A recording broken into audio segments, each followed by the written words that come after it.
Graphing equations with the slope-intercept form. One of the easiest ways to graph equations, in my opinion, is by simply using the slope-intercept format. So you might ask, how do you use, or what is the slope-intercept format? When you are using the slope-intercept format, you have to remember this one formula.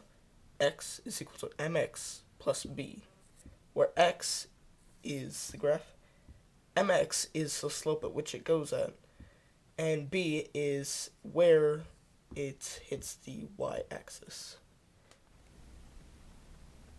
So say you have an equation with the slope of 4 and the y-intercept of 12. Using the slope-intercept form, you should get y is equal to 4x plus 12, or y is equal to 4 over 1x plus 12. Always make sure to convert the m into a fraction. You should get a graph somewhat like this, where the line hits the y-axis at 12, goes up 4, and goes to the right 1.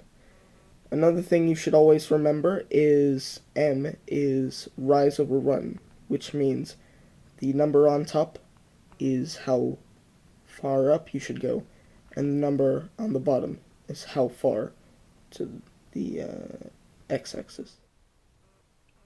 Okay, now let's imagine that instead of being given an equation, we are given 2 points instead.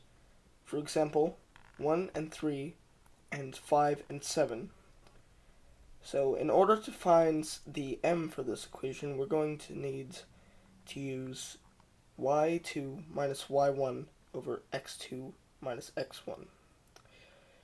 So if we put the numbers in the appropriate place, where y1 is 1, y2 is 3, x1 is 5, and x2 is 7, we get x minus 1 over 7 minus 5, which gives us 2 over 2, which can be simplified to 1 over 1.